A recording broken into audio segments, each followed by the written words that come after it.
Hello tout le monde, aujourd'hui on se retrouve pour parler d'un sujet que j'avais un peu abordé très vite sur ma vidéo où je vloguais en fait sur le NaNoWriMo.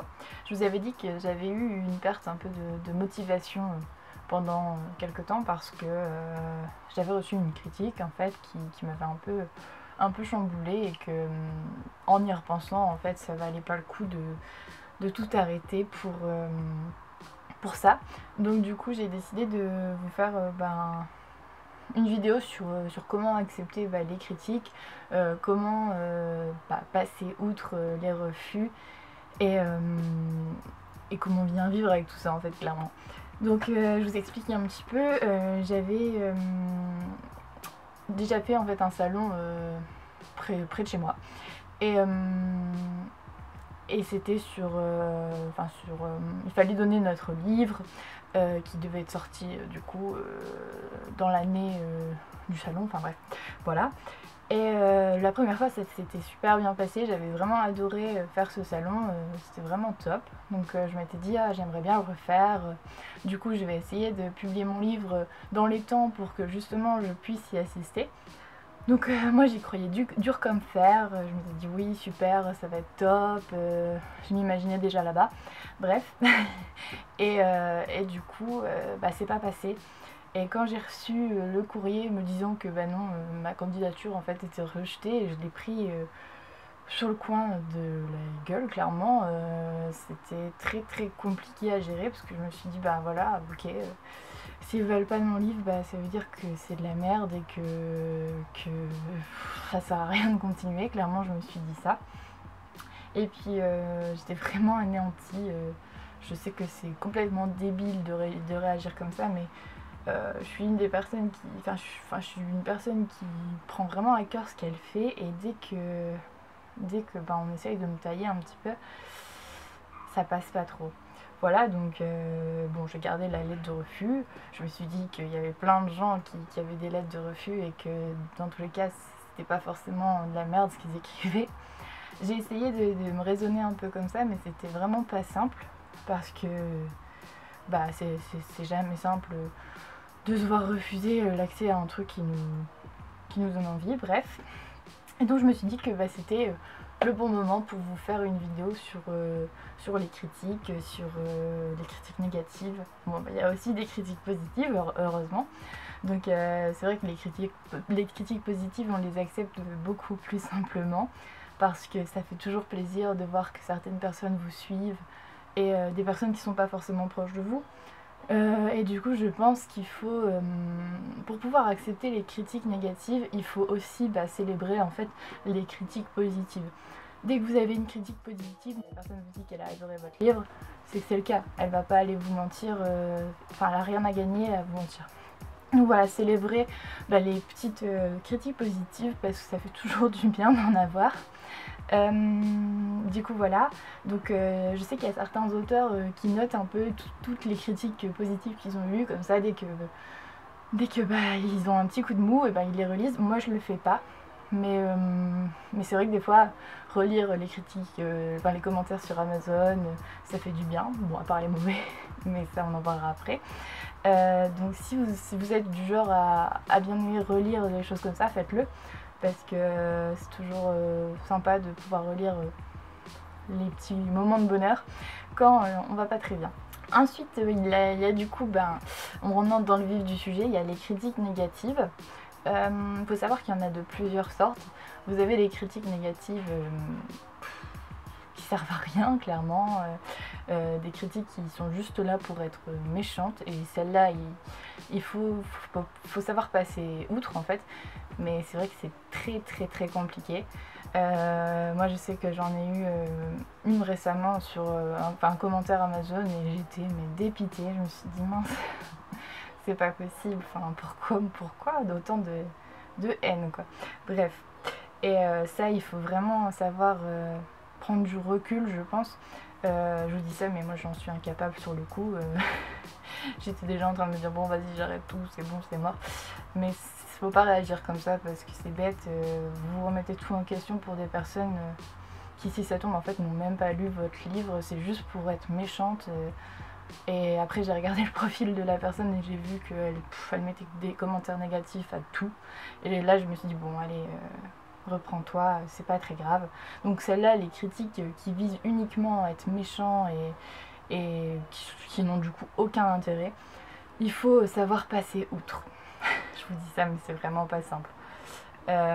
Après vous avez aussi les critiques qui sont constructives mais dans le sens négatif.